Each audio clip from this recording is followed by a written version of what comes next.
네, 그래서 이제 챕터 2를 나가게 될 텐데, 챕터 2는 이제 키네틱스에 관한 그런 단어이죠. 그래서 제일 먼저 나오는 게 이상적인 그런 리액터, 아이디어 리액터. 이상적인 반응기에 대해서 세 가지가 나오게 돼요. 아까 컨택팅 패턴에서 여기 써있네요. 보이시죠? 네, 여기 썼는데 그 배치, TFR, MFR 이 세 개가 있다고 했잖아요. 그래서 여기서도 그 세 개에 대해서 배워볼 건데 첫 번째가 배치. 작년에 제가 뭐 수업을 들을 때는 뭐 라면 끓이듯이 이렇게 아무것도 안 하고 물을 그냥 끓이는 그런 걸 뭐 배치라 생각하면 된다라고 하셨는데 네, 맞아요.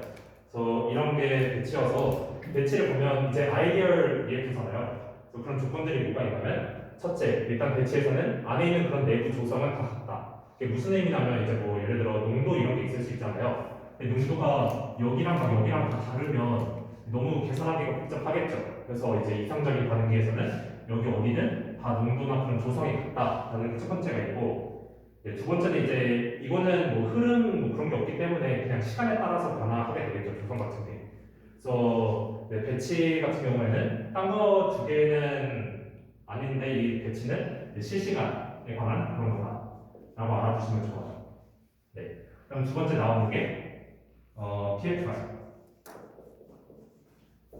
PFR이라 하면은 플러그 플로우 리액터죠. 네. 이제 이거는 저희가 흔히 아는 그런 파이프를 생각을 하시면 되는데 파이프에서 이제 이렇게 그냥 쭉 흘러간다라고 생각을 하시면 돼요. 이제 여기서도 이제 몇 가지 주의 사항이 있는데 아이디얼 리액터이기 때문에 일단 이렇게 흐를 때 원래 실제 파이프에서는 뭐 안 되겠나요?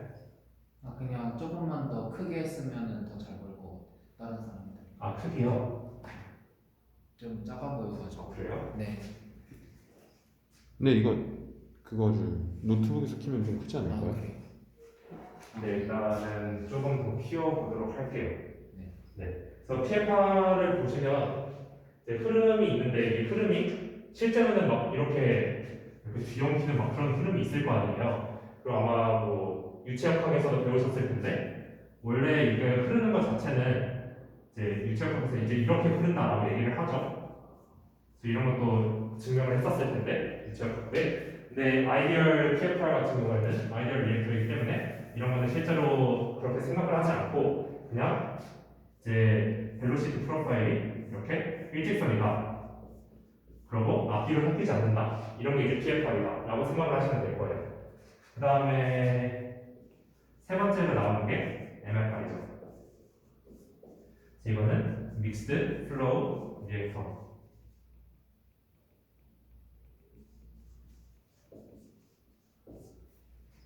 네. 이거는 제가 그리면 안 되는데 이제 이렇게 통이 있다라고 생각을 하시면 이렇게 인풋이 있고 이렇게 아웃풋이 있는데 그다음에 여기 이렇게 믹싱이 충분히 된다라고 그렇게 보면 돼요.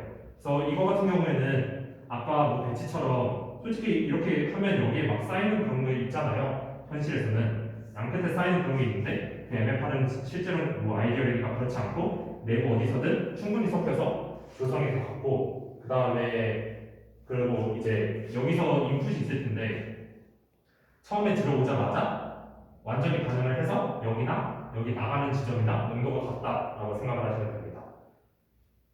그래서 이거를 MFR이라고 하고 그 MFR의 가장 큰 특징을 보면 completely mixing이라고 보시면 돼요. 그래서 완벽히 그렇게 믹싱이 돼가지고 뭐 처음이나 끝이나 다 똑같고 그 다음에 뭐 들어오자마자 농도가 다 같고 어디서나 농도가 같다 이런 게 MFR이 되겠죠.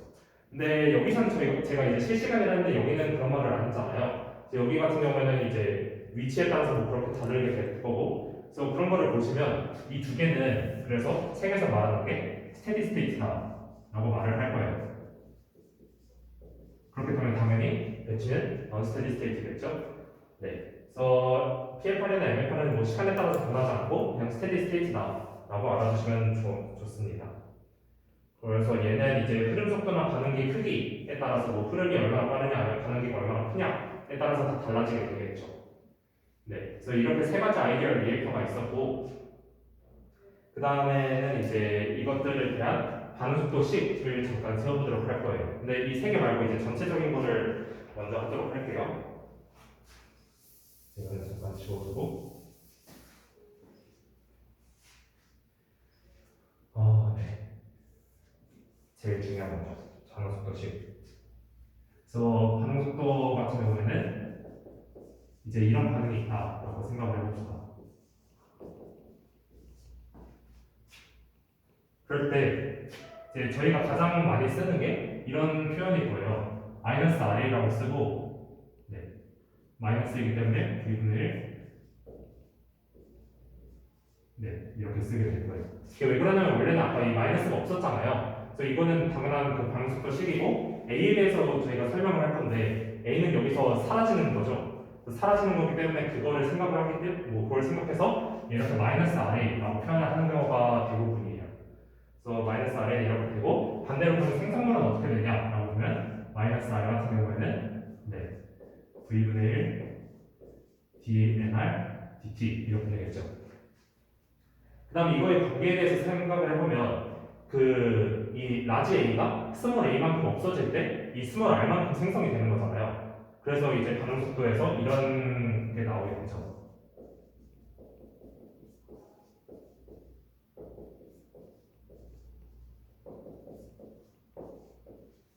네, 이거는 이제 없어지는 것들이기 때문에 마이너스를 붙였고 이건 생성되는 거니까 그냥 뭐 플러스로 두면 되고 그래서 아까 말씀드린 것처럼 이제 RA는 이제 A만큼 사라질 때 이게 R만큼 늘어나는 거니까 이렇게 A, B, R, S로 돼서 나눠져야 이게 다 같다라는 식이 되겠죠. 반응 속도 식에서는 이런 것들이 중요해서 네, 이거를 꼭 알아주시면 될 것 같습니다. 그래서 아까 말씀드린 것처럼 부피가 일정하면 이제 V분의 1 곱하기 그 부피가 일정하다라고 하면 이제 이렇게 써줄 수가 있어요. 이건 A의 농도, 컨센트레이션에 대한 뜻이고, 그래서 시간에 따른 농도의 변화라고 볼 수 있는데, 이건 아까 말씀드린 것처럼 네, 부피 일정일 때만 가능하고, 그 부피 일정에 대해서 얘기를 해보면 대부분 액상 반응이 있죠. 그러니까 여기서 사용하는 대부분의, 그러니까 아마 거의 전부라고 표현을 할 수 있을 텐데, 혹시 예외가 있을 수 있으니까 대부분이라 할게요. 네, 대부분의 그런 액상 반응은 다 부피가 일정하다고 보시면 돼요. 문제에서 푸는. 그게 제일 중요하고, 그럼 기상 반응은 어떠냐? 예를 들어서 이게 다 이제 가스다라고 생각을 해봅시다. 그래서 여기서 A 플러스 B가 R 플러스 S면 이럴 때만 부피가 일정해요. 그럼 뭐 고등학교 때 다 배우신 거니까 알 수 있겠죠?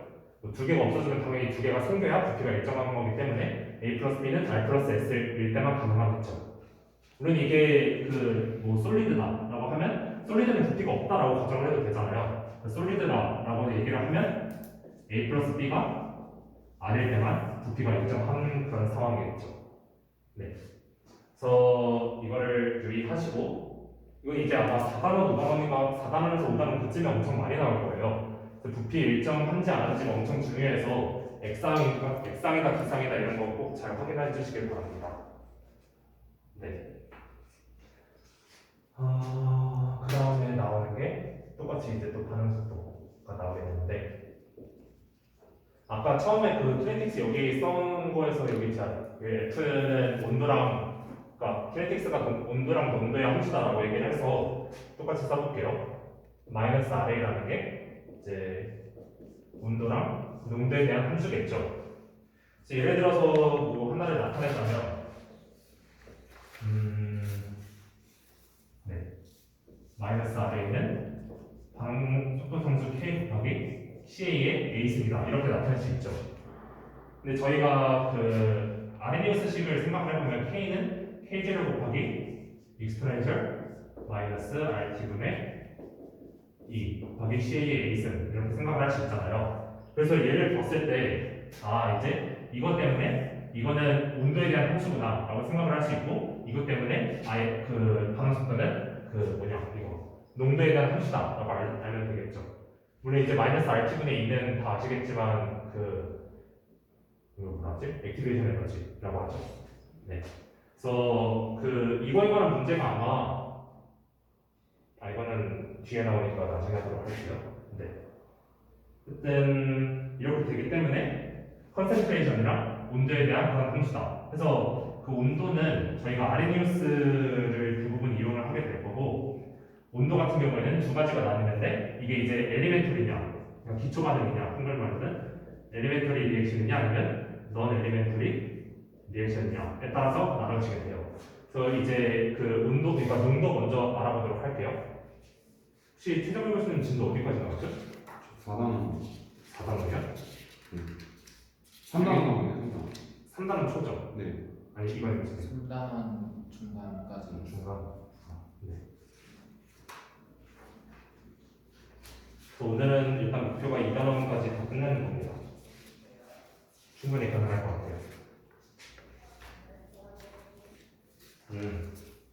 네. 그래서 엘리멘터리랑 넌 엘리멘터리 반응에 대해서는 리액션에 대해서는 저희가 그 PPT 7쪽 원래 좀 다 이관희 교수님인 줄 알고 PPT로 했는데 어떻게 잘 공유를 하셔서 네. 해도 되나? 네, 잘 하시길 바랍니다. 이렇게 이러고 설명을 드립니다. 어쨌든, 네, 엘리멘터리 리액션에 대해서는 먼저 설명을 드리면, 제가 이때 필기를 한 거에 의하면 한 번에 만나서 한 번에 일어나는 반응이라고 하네요. 가장 대표적인 예시가 이렇게 생각하는 게 쉬워요. 그래서 그걸 생각해 보면 결국에 마이너스 R에는 그냥 딱 정말 CA 죄송해요.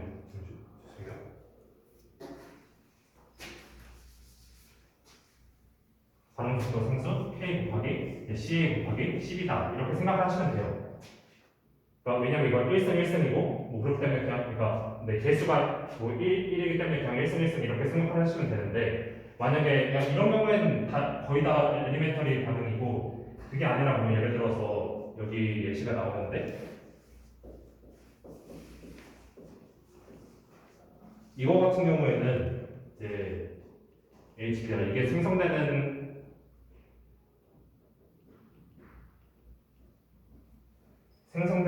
그거 반응속도를 봤을 때 여기 나와 있는 거는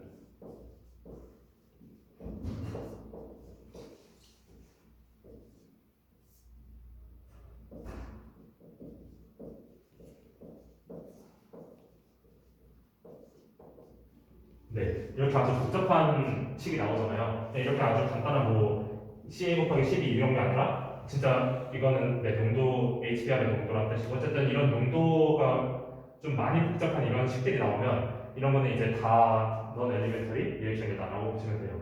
이렇게 되는 이유가 뒤에서 또 나오게 될 텐데 그 중간체라는 게 형성이 되기 때문이죠. 그래서 그냥 한 번에 H2랑 BR2랑 딱 모여서 바로 HBR이 된다가 아니라 뭐 다른 어떤 물질이 생기고 이걸로 인해서 또 다른 뭐 연쇄 반응이나 그런 걸로 인해서 HBR이 생성이 된다. 뭐 그래서 이제 그렇기 때문에 이렇게 되는 게 넌 엘리멘터리 리액션이 되겠죠.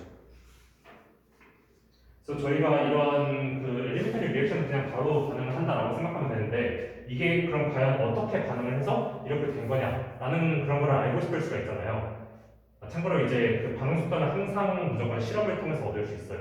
그러니까 저희가 이거 딱 이래보고 너는 엘리멘터리 리액션이구나 할 수 없잖아요. 그래서 항상 그러니까 실험을 다 해보고 그 실험이 이제 어떤 시기랑 맞냐 그런 거를 뭐 해봐서 결국에 이건 엘리멘터리다, 넌 엘리멘터리다 이런 걸 할 수가 있겠죠. 그래서 실험이 꼭 필요하고 그래서 저희가 지금 해볼 거는 넌 엘리멘터리 리액션을 통해서 이걸 얻었는데 과연 이게 어떤 메커니즘을 통해서 이렇게 됐느냐라는 거를 알아볼 거예요. 네.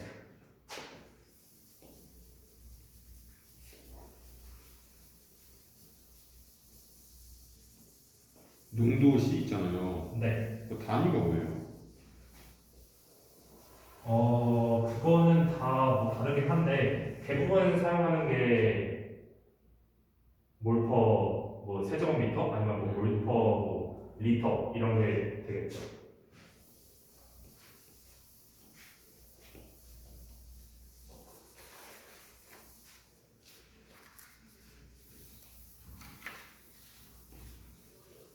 그리고 그거 하나 말씀을 안 드렸던 것 같은데 이제 단위를 생각을 해보면 그 반응 속도 단위는 한 번만 볼게요. 네.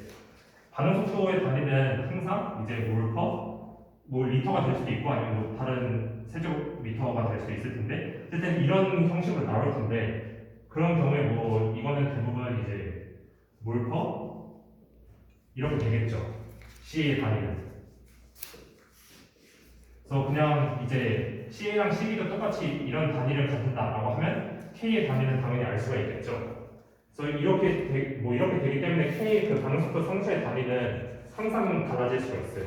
만약에 12가 없다라고 하면 그냥 퍼 세트가 될 거고 12도 존재를 한다 하면 뭐 이게 2분의 1승이다 이러면 더 복잡한 그런 단위가 나오게 되겠죠. 그래서 K의 단위는 뭐 딱히 정해져 있는 게 아니라 나머지 10들에 의해서 정해진다는 거 말씀드렸습니다. 좋은 질문 감사합니다.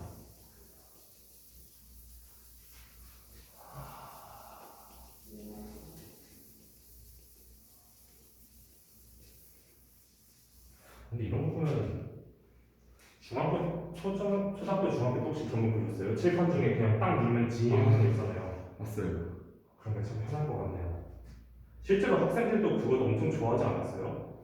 그냥 주번 뭐 그런 것도 없고 그냥 누르면 되고 그거 할 동안 쉴 수 있잖아요. 저는 그게 참 좋았는데 분필보다는 역시 화이트보드가 좋죠. 그래서 저희가 지금 하려던 게 아까 넌 엘리멘터리 리액션에 대해서 그런 메커니즘을 찾는 게 저희가 하고 싶은 거죠. 두 가지 그런 방법이 나오게 되는데 첫 번째가 뭐냐면 스테디 스테이트 어썸션인가 어프로क्시메이션.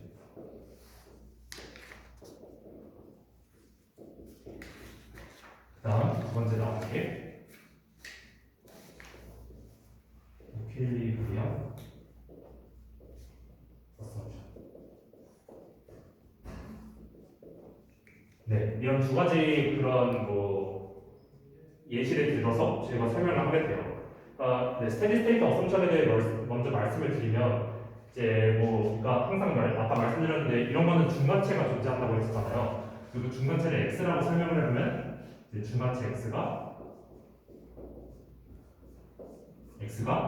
거의 없다, 농도가 뭐 거의 제로다라고 뭐 그런 어썸션이라고 어프록시메이션이라고 생각을 하는데요. 그래서 왜 스테디 스테이트냐라고 했는데 이제 중간체 x가 거의 없기 때문에 뭐 반응 속도 같은 경우에도 뭐 변화 그 스테디 스테이트는 항상 뭐 시간에 따라 변화가 없다라는 걸 의미를 하잖아요. 그래서 이 스테디 스테이트 어프록시메이션은 이거를 의미한다라고 보시면 될 겁니다. 그래서 결국에 이게 나타내는 건 뭐냐라고 하면 x의 반응 속도가 0이다라는 게 되겠죠. 네. 그래서 이런 어프록시메이션이 있고 두 번째가 나오는 건 이제 이퀄리브리엄 어썸션인데 이거는 대부분 이제 촉매 반응에서 많이 나오게 돼요. 촉매를 저희가 먼저 생각을 해보면 촉매에 대한 설명이 있는데 뭐 다 아시죠? 촉매 반응에 뭐 직접 참여하는 뭐 어떻게 도와준다 이런 거. 촉매를 보면 C라고 생각을 해볼게요. 그래서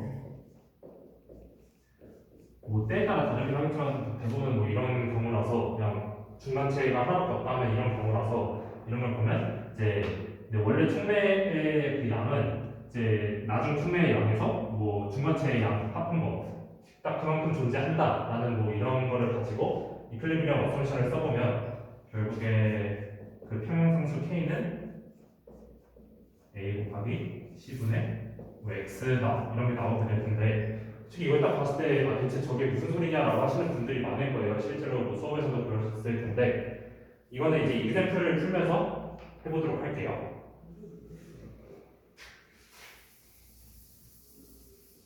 여기 좀만 지울게요. 책에 나오는 익셈플이기도 하고 PPT에 나오기도 했는데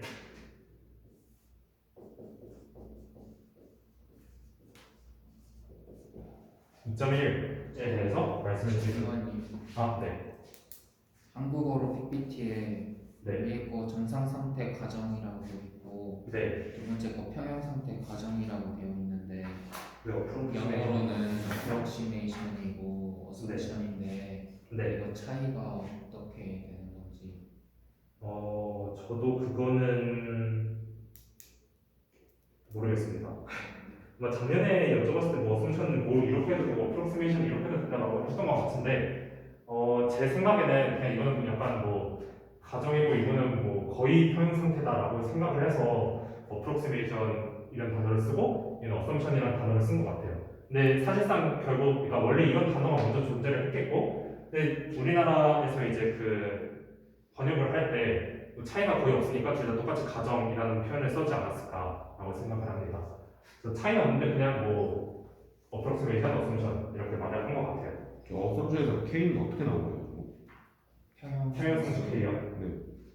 보통 A 플러스 C가 X가 된다고 하면 이렇게 표현을 하죠. 아, 네, 이것도 이제 예제를 통해서 확인을 해보도록 할게요. 그래서 example 1번을 먼저 풀어볼 건데,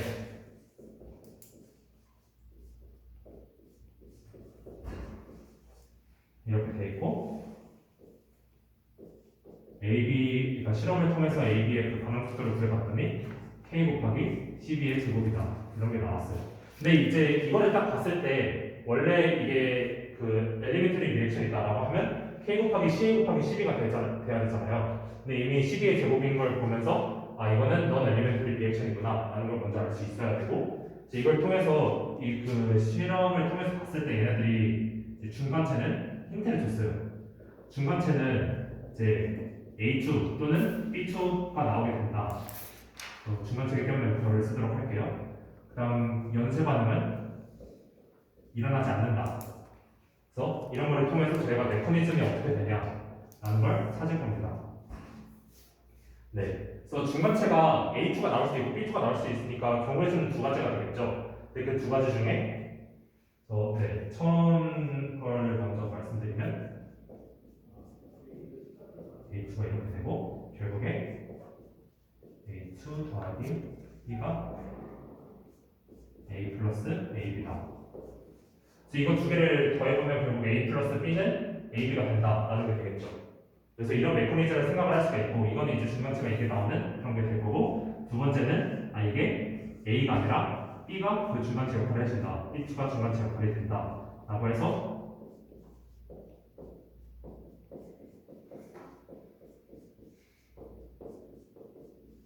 이렇게 될 거다라고